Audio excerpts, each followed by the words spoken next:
नमस्कार, बहुत स्वागत है आपका। आप देख रहे हैं Gen24। आइए देखते हैं आज की ब्रेकिंग न्यूज।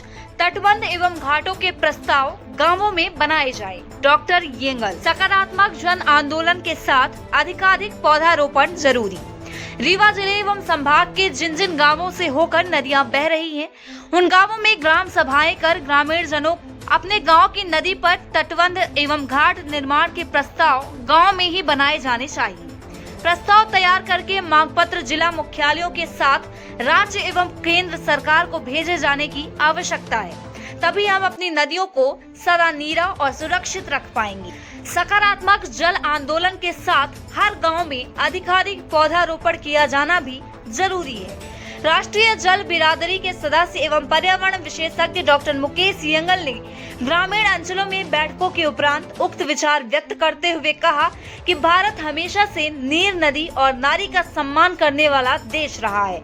इसके बावजूद नदियों और जंगलों को सर्वाधिक नुकसान पहुंचाया गया है और इसमें समाज के साथ सरकारी तंत्र भी बराबर का दोषी है। रिएक्ट संस्था के अध्यक्ष डॉक्टर मुकेश येंगल ने कहा कि वर्तमान समय में जब राज्य व केंद्र सरकार द्वारा जल संरक्षण एवं संवर्धन की दिशा में सार्थक पहल की जा रही है, तो ग्रामवासियों को भी अपने गांव से होकर प्रवाहमान नदी को बचाने के प्रयास अवश्य किए जाने चाहिए। रिएक्ट संस्था गांवों में इस तरह के अभियानों को पूर्ण समर्थन देगी। इतिहास साक्षी है कि विश्व भर में मानवीय सभ्यता और संस्कृति का विकास नदियों के किनारे ही हुआ है, फिर उसकी उपेक्षा क्यों? डॉक्टर येंगल ने कहा कि रीवा जिले में बिहार, बिचिया, टमस, महाना, ओड्डा, बेलन सहित अन्य क्षेत्रीय नदियों का भी अभी से लेकर सितंबर माह तक निरीक्षण किया जा सकता है कि पानी का चढ़ाव और उतार अधिकतम कितना होता है।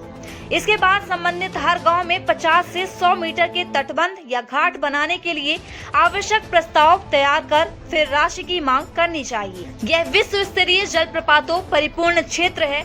इसके सौंदर्य को अक्षुण्ण बनाने के प्रयासों में सभी को अपने स्तर पर एकजुट होना ही होगा। राजधानी अथवा जिला मुख्यालयों के बंद कमरों में तैयार कई प्रस्ताव एवं योजनाओं की भी पुनर्समीक्षा की जानी चाहिए। नमस्कार। मैं डॉक्टर मुकेश येंगल सामाजिक संगठनों के रूप में काम करता हूं और जो हमारे देश के सुप्रसिद्ध पानी वाले बाबा राजेंद्र सिंह राणा जी हैं, उनकी राष्ट्रीय जल बिरादरी का एक सदस्य भी हूँ। मैं सभी ग्रामवासियों से आह्वान करना चाहता हूँ, उन गांवों के खास तौर पर जिनके गांव से होकर नदियां गुजरती हैं। जैसे अगर हम केवल रीवा जिले की बात करें तो बीहर है, बिछिया है, ओड्डा नदी है, महाना है, बेलन है, टमस है, ऐसी तमाम ऐसी क्षेत्रीय नदियां जो गांव से होकर गुजरती हैं।